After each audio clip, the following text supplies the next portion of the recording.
ক্ষমতাচ্যুত প্রধানমন্ত্রী শেখ হাসিনার পরিবারের সম্পত্তি ধ্বংস এবং আওয়ামী লীগের লোকজনের ওপর হামলা থেকে সবাইকে বিরত থাকার আহ্বান জানিয়েছেন প্রধান উপদেষ্টা মোহাম্মদ ইউনূস।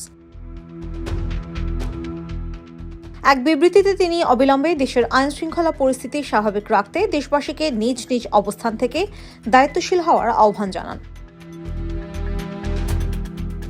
বিবৃতিতে মোহাম্মদ ইউনূস শেখ হাসিনার পরিবারের সম্পত্তি ধ্বংস থেকে বিরত থাকা এবং ফ্যাসিবাদী আওয়ামী লীগের রাজনীতির সঙ্গে যুক্ত ব্যক্তি হওয়ায় কিংবা অন্য কোনো অজুহাতে দেশের কোনো নাগরিকের উপর আক্রমণ না করার আহ্বান জানিয়েছেন।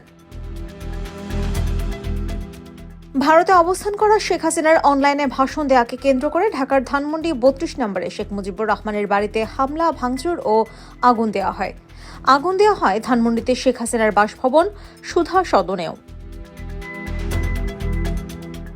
রাজধানীতে কাছাকাছি স্থানে বুধবার রাতের এই ঘটনার পরপরই দেশের অনেক স্থানে এবং বৃহস্পতিবার দিনের পর রাতেও হামলা ও ভাঙচুর করা হয় শেখ পরিবারের নামে থাকা বিভিন্ন ভাস্কর্য, মুরাল ও স্থাপনায়।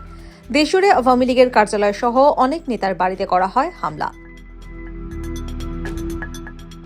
এমন প্রেক্ষাপটে প্রধান উপদেষ্টা মোহাম্মদ ইউনূস এসব হামলা থেকে বিরত থাকতে সবার প্রতি আহ্বান জানান। এর আগে বৃহস্পতিবার মধ্যরাতে প্রধান উপদেষ্টার কার্যালয়ে এক বিবৃতিতে দেশের কোনো প্রতিষ্ঠান ও স্থাপনায় ভাঙচুর কিংবা অগ্নিসংযোগের চেষ্টা কঠোরভাবে প্রতিহত করার প্রতিশ্রুতি দেয়। এরপর শুক্রবার ইউনূস বিবৃতিতে বলেন, শেখ হাসিনা বছরের পর বছর জনগণের ওপর অত্যাচার ও নিপীড়ন করে ক্ষমতা কক্ষিগত করে রেখেছিলেন। সঙ্গত কারণেই এটি বোধগম্য যে বিক্ষোভকারী ও তাদের আত্মীয় স্বজনরা বছরের পর বছর ধরে শেখ হাসিনার নিপীড়নের শিকার হয়েছেন, ফলে তাদের মনে ক্ষোভ রয়েছে। তিনি বলেন, গণঅভ্যুত্থানে ক্ষমতাচ্যুত শেখ হাসিনা নয়াদিল্লিতে আশ্রয় নিয়েও তার দলীয় সন্ত্রাসীদের একত্রিত করার চেষ্টা চালিয়ে যাচ্ছে, দেশের পরিস্থিতিকে অস্থিতিশীল করতে চাইছে।